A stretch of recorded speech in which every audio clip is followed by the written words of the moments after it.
برادران ملت اسلامیہ، السلام علیکم ورحمۃ اللہ وبرکاتہ۔ الحمدللہ الحنان المنان الذي خلق الانسان وعلمه البيان، والصلاة والسلام على رسوله سید الانس والجان وعلى آلہ واصحابہ ذوی الخیر والاحسان، اما بعد فاعوذ باللہ من الشیطان الرجیم، بسم اللہ الرحمن الرحیم۔ یا ایتها النفس المطمئنہ ارجعی الی ربک راضیۃ مرضیہ فادخلی فی عبادی وادخلی جنتی، صدق اللہ مولانا العظیم۔ بارگاہ رسالت معاب صلی اللہ تعالی علیہ وسلم میں درود پاک کا ہدیہ پیش کریں۔ اللہم صلی علی سیدنا و مولانا محمد معدن الجود والکرم وآلہ واصحابہ الکرام وابنہ الکریم وبارک وسلم صلاة دائمة سرمدا ابدا۔ عزیزان گرامی وقار، رمضان المبارک کا پہلا جمعہ ہے۔ اللہ عز و جل اس کی سعادتیں، اس کی برکتیں ہم سب کو نصیب فرمائے۔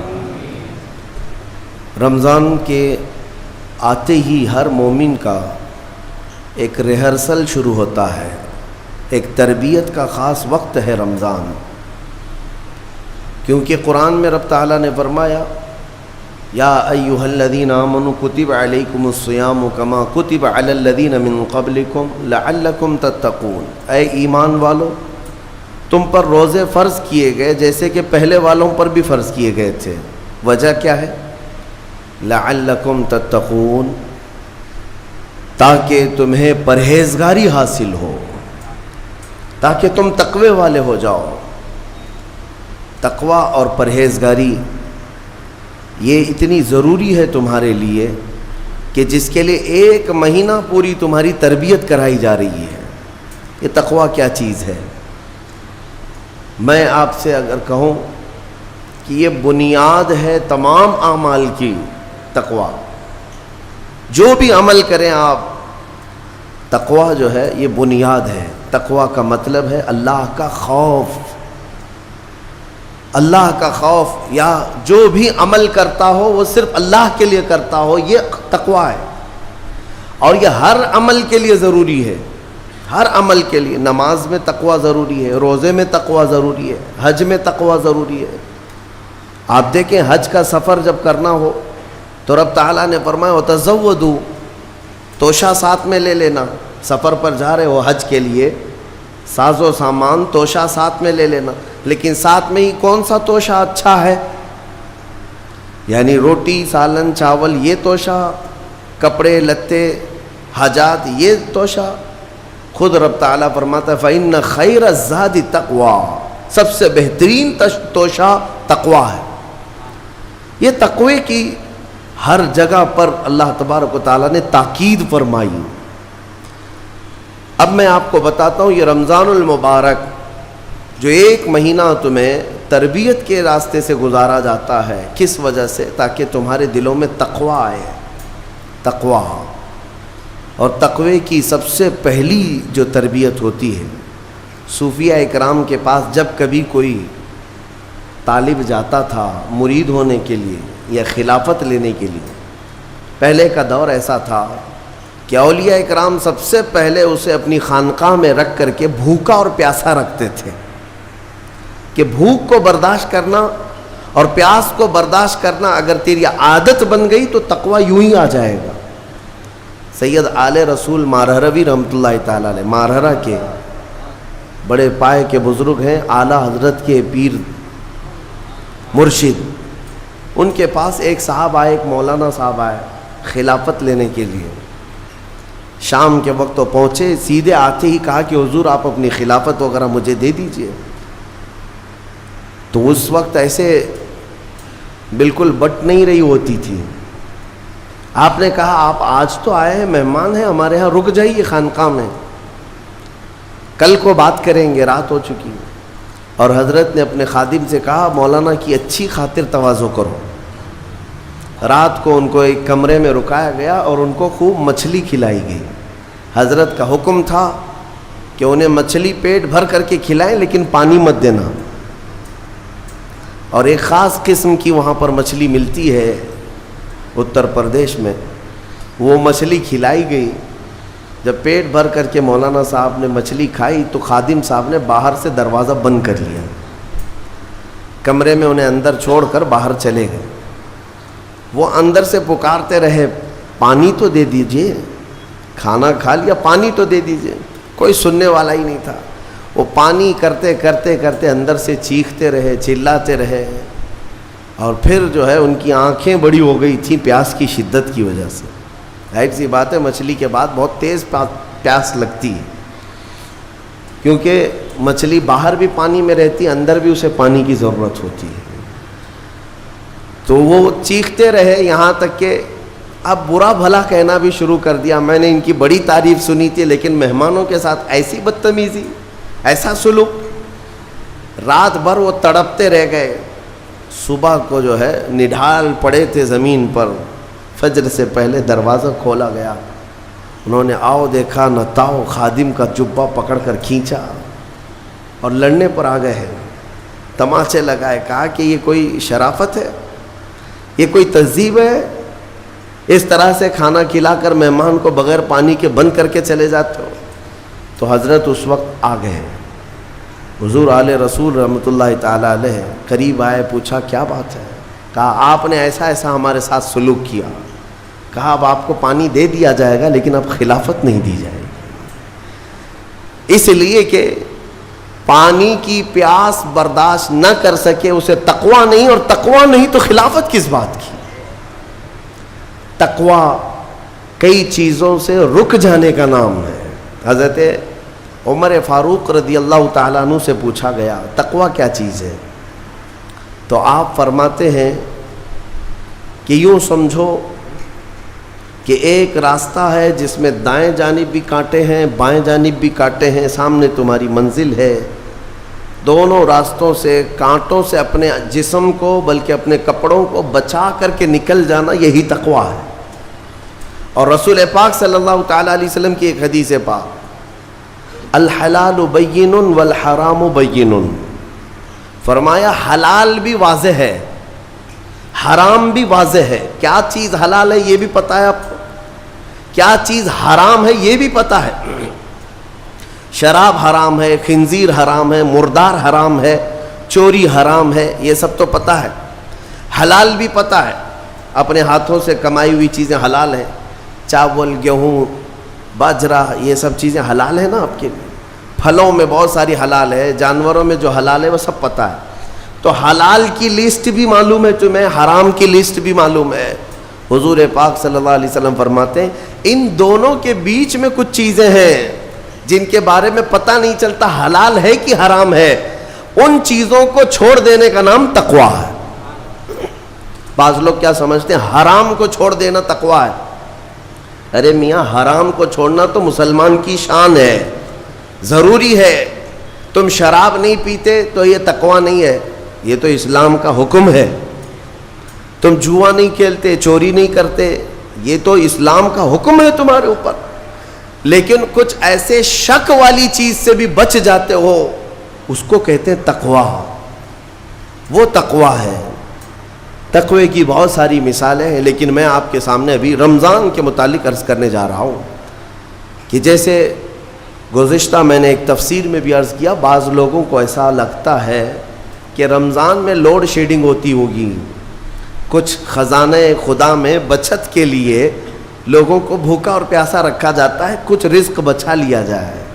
نادانو، اللہ رب العزت جو پوری کائنات کا رزاق حقیقی ہے، اسے کسی چیز کی کمی نہیں ہے. یہ روزے جو فرض کیے گئے خزانے میں بچت کے لیے نہیں بلکہ ہمارے جسموں کی اور ہماری روحوں کی اصلاح کے لیے، ہماری روحوں کی اصلاح اور جسموں کی اصلاح کے لیے ہمیں تقویٰ ملے.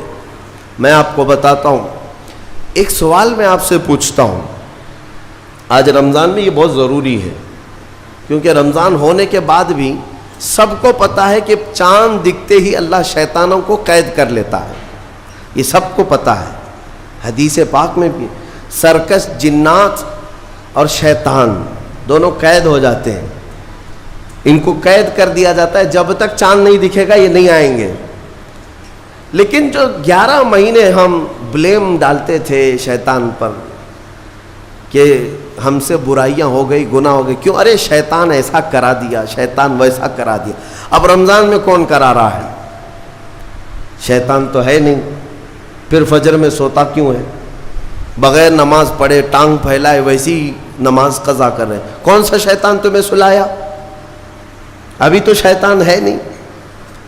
ابھی بھی بہت سارے لوگ چوری کا کھانا نہیں چھوڑتے، بہت سارے لوگ جھوٹ، دغا، غیبت یہ رمضان میں بھی نہیں چھوڑتے ہیں۔ تو یہ ان کو کون سا شیطان کروا رہا ہے؟ کون سا شیطان یہ برائیاں کرواتا ہے؟ اس کے جواب کے لیے ایک چیز سمجھنا ضروری ہے۔ یہ بات تو مشہور ہے کہ ساری برائیاں شیطان کرواتا ہے، ابلیس کرواتا ہے نا؟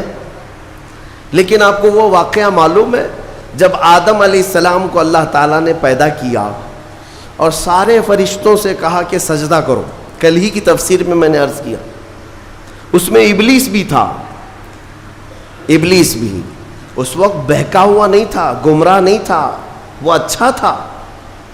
ابلیس تو بہت عبادت کرنے والا تھا اللہ تعالیٰ کی، تو اس نے اللہ کے حکم کو ٹال کر آدم کو سجدہ نہیں کیا، غرور میں کھڑا رہا، نافرمانی کیا۔ تو اب میں یہ سوال کرتا ہوں کہ ہر ایک کو گمراہ کرنے والا شیطان ہے، تو شیطان کو کس نے گمراہ کیا تھا؟ اس کو کس نے روکا سجدہ مت کرنا آدم کو؟ کوئی ہے بہکانے والا؟ ارے وہ تو پہلا ابلیس ہے، اس سے پہلے تو کوئی ابلیس تھا ہی نہیں، اس سے پہلے تو کوئی شیطان تھا ہی نہیں۔ شیطان کو کس نے روکا کہ تو بڑا ہے، تو بلند ذات والا ہے، آدم مٹی سے بنا ہے؟ یہ خیال کس نے ڈالا؟ کون سا شیطان تھا اس سے پہلے؟ یہی بات سمجھنے کی ہے۔ محدثین نے مفسرین نے فرمایا ابلیس کو جس چیز نے سجدہ کرنے سے روکا وہ نفس امارہ ہے، وہ نفس ہے جو آج بھی تمہارے ساتھ ہے۔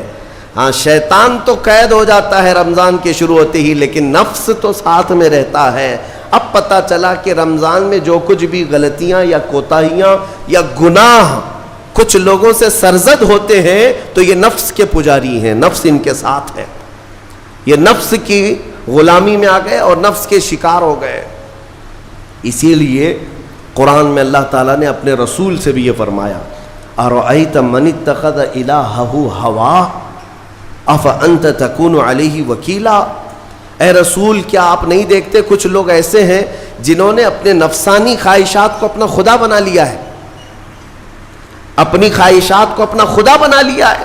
اے رسول کیا آپ ایسوں کی سفارش کریں گے، ایسے لوگوں کی وکالت کریں گے؟ یعنی رب تبارک و تعالیٰ نے فرمایا کچھ لوگ وہ ہیں جو اپنی خواہشات کی پوجا میں ہیں۔ کیا مطلب خواہشات کی پوجا؟ کیا مطلب ہے اپنے خواہشات کے پیچھے چلنا؟ مطلب یہی ہے کہ جو دل میں آیا اس بندے نے یہ سوچ لیا اسے کرنا ہی ہے مجھے، یہ خواہشات کے پیچھے چل رہا ہے۔ ہاں تمہیں آرام کی فکر ہوئی، تم نے خدا کے فرمان کو ٹال دیا لیکن اپنی نفس کی سن لیا۔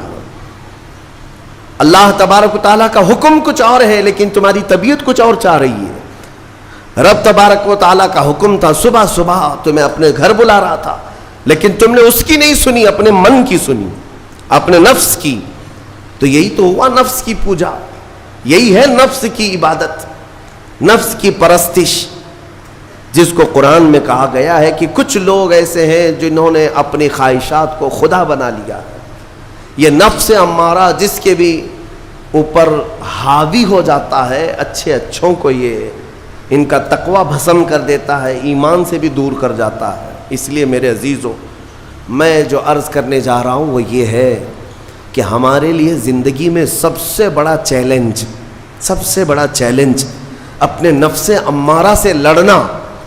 آپ کو پتہ ہے رسول پاک صلی اللہ تعالیٰ علیہ وسلم ایک جہاد سے جب واپس مدینے تشریف لا رہے تھے، وہ جہاد بہت سخت تھا، صحابہ زخمی تھے، بہت گھماسان کی لڑائی ہوئی تھی، لیکن جب واپس مدینے آ رہے تھے تو میرے آقا نے ایک جملہ فرمایا تھا، رجعنا من الجہاد الاصغر الى الجہاد الاکبر، اے میرے صحابہ ہم چھوٹے جہاد سے بڑے جہاد کی طرف جا رہے ہیں۔ صحابہ نے پوچھا اس سے بڑا جہاد اب کون سا ہے یا رسول اللہ؟ میرے آقا صلی اللہ علیہ وسلم فرماتے ہیں، اے میرے صحابہ اپنے نفس سے لڑنا اب یہ بڑا جہاد ہے، نفس سے لڑنا بڑا جہاد ہے۔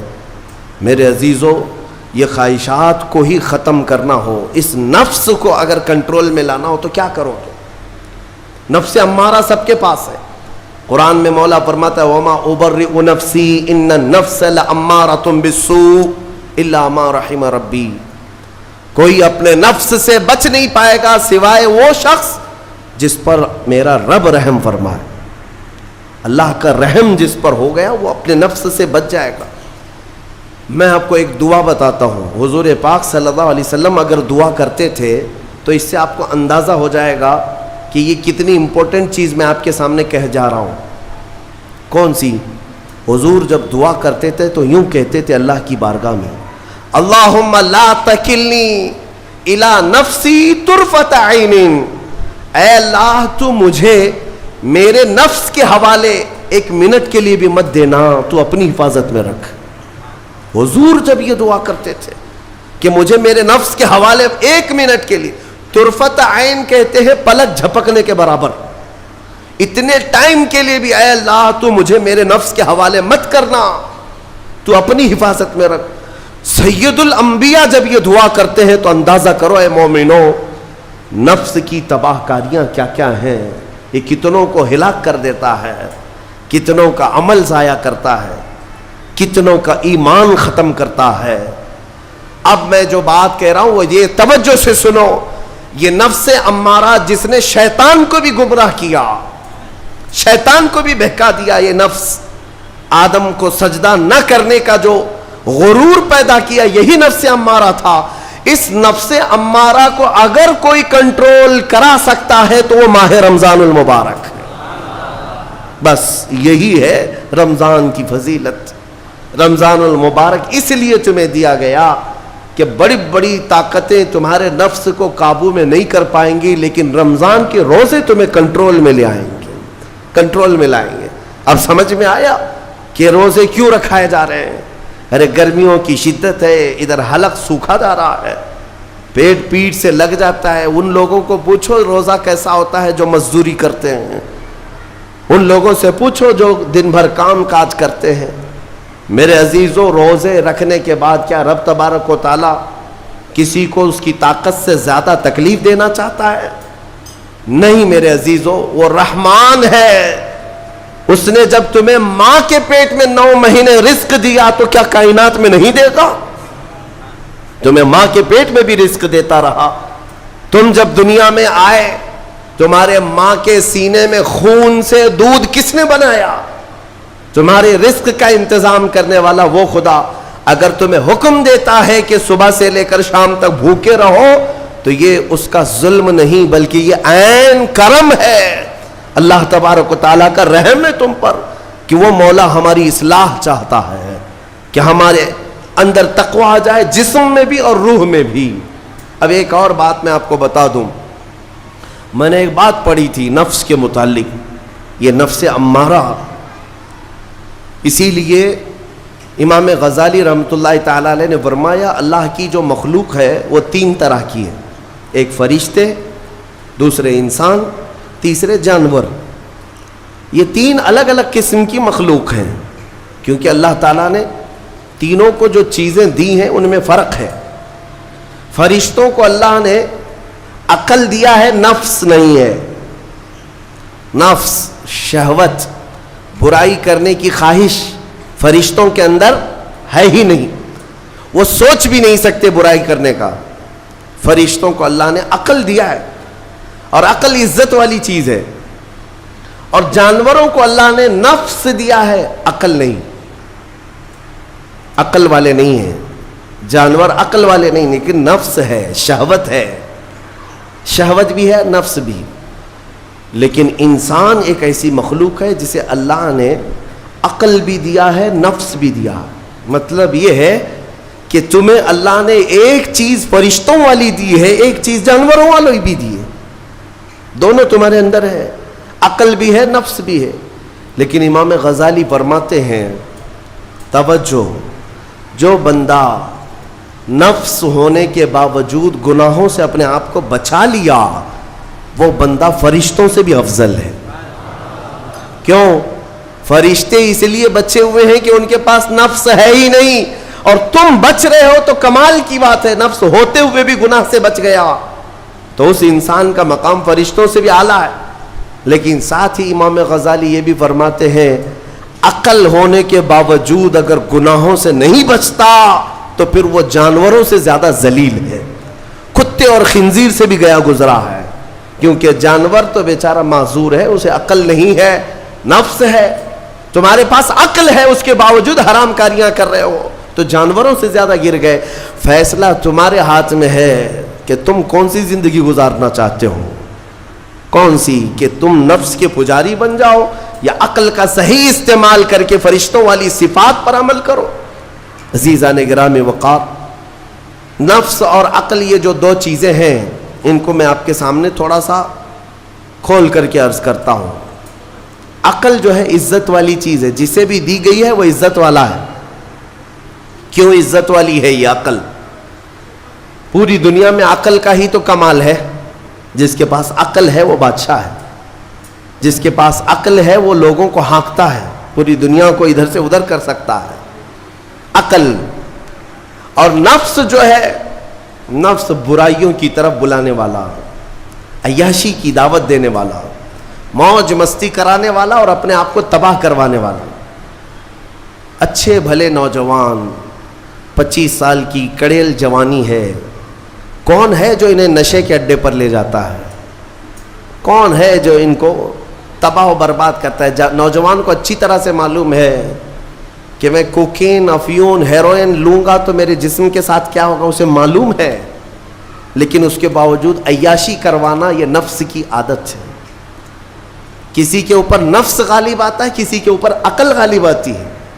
عقل جس کے اوپر غالب آ گئی وہ اچھا آدمی ہے, نفس جس کے اوپر غالب آ گیا وہ شیطان کا پجاری ہو گیا, نفس کی سننے والا. اب یہ دونوں جو چیزیں ہیں میں بتاتا ہوں آپ کو. روایت میں ملتا ہے کہ جب اللہ نے عقل کو بھی پیدا کیا اور نفس کو بھی پیدا کیا تو اپنے سامنے حاضر کیا, عقل سے پوچھا کہ اے عقل بتا میں کون ہوں اور تو کون ہے؟ عقل نے کہا یا ربی انا عبدک وانت ربی, اے اللہ میں تیرا بندہ ہوں اور تو میرا رب ہے. عقل نے کیا کہا؟ میں تیرا بندہ ہوں اور تو میرا رب ہے. اللہ نے عزت سے نوازا, اقرار کیا نا بندہ ہونے کا. عقل نے اقرار کیا, پھر نفس کو بلایا, نفس سے پوچھا بتا میں کون ہوں اور تو کون ہے؟ نفس نے کہا انت انت انا انا, تو ہے میں ہوں. یہ غرور تھا نفس کے اندر, یہ گھمنڈ تھا نفس کے اندر کہ میں ہوں. نفس جس کے اندر غالب آتا ہے وہ آج بھی یہی کرتا ہے, میں ہوں, کسی کے سامنے کیا جھکنا ہے. تو حکم ہوا کہ اس نفس کو 100 سال جلایا جائے. 100 سال جلایا گیا, اس کو عذاب دیا گیا نفس کو. 100 سال بھگتنے کے بعد, آگ کی تپش بھگتنے کے بعد اسے پھر لایا گیا نفس کو. اللہ تعالیٰ نے پوچھا اے نفس بتا میں کون ہوں اور تو کون ہے؟ نفس نے کہا انت انت انا انا, تو ہے میں ہوں. غرور نہیں ٹوٹا, گھمنڈ نہیں ٹوٹا.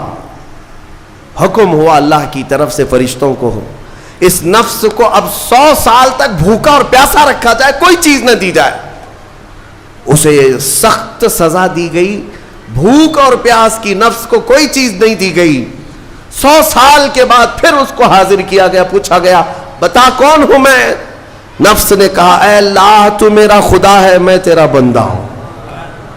فرمایا بزرگوں نے کہ نفس کو اگر کوئی جھکا سکتا ہے تو وہ بھوک ہے, اسی لیے مولا نے رمضان کے روزے تم پر فرض فرمایا. نفس کو جھکا سکتے ہو, نفس کو کنٹرول میں لا سکتے ہو تو بھوک کے ذریعے سے. ہاں یہ بھوک اور پیاس یوں ہی نہیں دی گئی ہے. دنیا اگر سمجھتی ہو کہ مسلمانوں کو یہ بھوکا اور پیاسا رکھوایا جا رہا ہے تو انہیں کیا خبر ہے کہ روح کسے کہتے ہیں, نفس کسے کہتے ہیں. جو آلریڈی غلاظت میں پڑے ہوئے انہیں کیا سمجھ ہے. لیکن الحمدللہ ہمارا تصور ہے آخرت کا, ہمارے ہاں تصور ہے جنت کا, ہمارے ہاں تصور ہے جہنم کا, اللہ کی بارگاہ میں حساب کا. اس لیے ضروری یہ بن پڑتا ہے کہ ہم اپنی دنیا میں ہی اصلاح کریں. میرے عزیزوں, اس نفس کی جو تباہ کاریاں ہیں اس سے بچنا ہر نوجوان کے لیے آج ضروری ہے. تم روزوں کو ہلکے میں مت لو.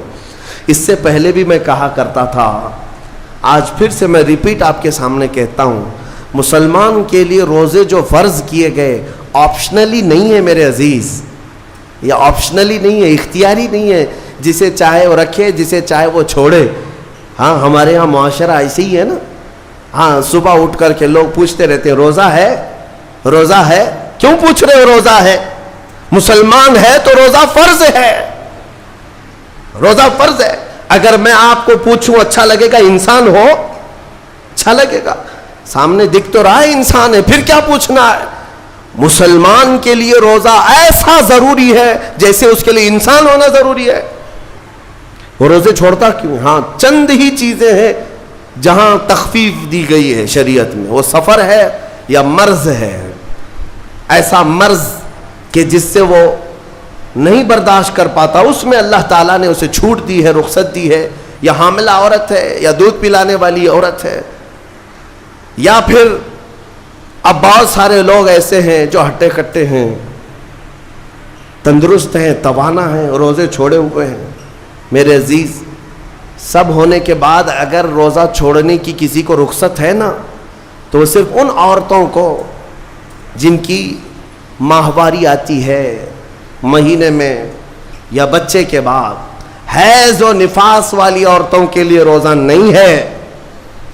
تو میں ان لوگوں سے پوچھتا ہوں, کیا تمہاری بھی ایسی کیفیت ہے جو تم روزہ چھوڑے گھوم رہے ہو؟ ناپاک ہو, ناپاکی آئی ہے؟ نہیں ہے تو پھر کیوں روزہ چھوڑتے ہو؟ ایک روزے کو چھوڑنے کی سزا حدیث میں بتائی گئی 900 سال دوزخ میں رکھا جائے گا. 900 سال. اب کیلکولیٹ کرو, اگر تمہاری زندگی کے روزے قضا ہیں تو کتنے 100 سال جائیں گے.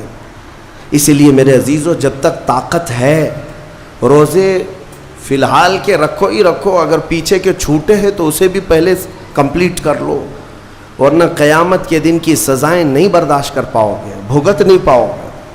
یہ ہم جو بار بار کہتے ہیں آپ کے روزہ رکھنے سے میرا کیا ہے, ہم تنبیہ صرف اس لیے کرتے ہیں کہ قیامت کے دن اللہ تعالیٰ کے عذاب میں گرفتار نہ ہو جاؤ, عذاب میں گرفتار نہ ہو جاؤ.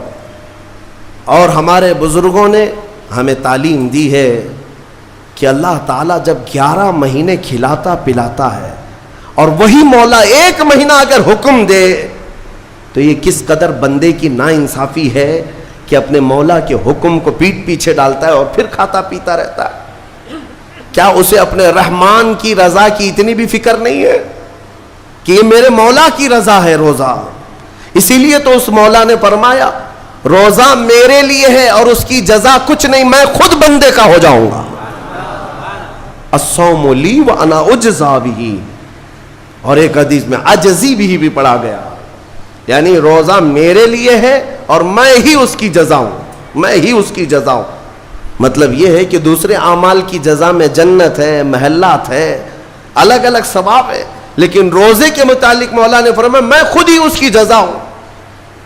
تجھ سے تجھی کو مانگ کر مانگ لی ساری کائنات, جس کا خدا ہو گیا اس کی ساری کائنات. میرے عزیزوں, اللہ تبارک و تعالیٰ اگر کسی بندے کا ہے تو پھر اس کے کیا کہنے.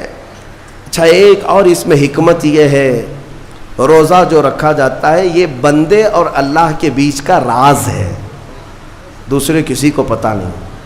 میرا روزہ آپ کو نہیں معلوم, آپ کا روزہ مجھے نہیں معلوم. چہرہ دیکھ کر کے کچھ بھی کہا جا سکتا ہے. ہاں, چہرہ دیکھ کر کسی کا روزہ پتہ چلے گا. آپ کل سحری کر کے نیت کر کے روزے سے آئے ہیں, کسی کی پیشانی پہ تو لکھا نہیں ہے کہ یہ روزے دار ہے. آپ نے کہا ہم نے مان لیا, لیکن حقیقت کیا ہے یہ تم جانو گے, اللہ ہی جانے. بہت سارے تمہارے پاس موقع ایسے آتے ہیں جب ایک ایک گھونٹ نگل سکتے ہو. وضو کے بیچ میں, غسل کے بیچ میں, جب کوئی نہ دیکھ رہا ہو تب چٹکیاں لے کر اندر ڈال سکتے ہو, کوئی نہ دیکھ رہا ہو. لیکن بندے اور مولا کے درمیان کا ایک راز ہے روزہ. اسی وجہ سے ایک حدیث میں ملتا ہے قیامت کے دن جب ایمان والوں کو جمع کیا جائے گا اور جن کی بخشش ہو جائے گی تو ان میں ایک جماعت ایسی ہوگی جو جنت کی طرف اڑتے ہوئے جا رہے ہوں گے اور جنت میں پہنچ جائیں گے, کسی کو نظر نہیں آئیں گے, بہت تیزی سے وہ جنت پہنچ چکے ہوں گے. باب الریان ایک دروازہ ہے جو صرف روزے داروں کے لیے, جن کے روزے اللہ کی بارگاہ میں پسند آ گئے, وہ دروازہ صرف ان کے لیے. وہاں پہنچ چکے ہوں گے, بہت سارے اہل اللہ, بڑے بڑے مقامات والے وہاں موجود ہوں گے. پوچھیں گے تم کہاں سے آئے, کون سے راستے سے آئے؟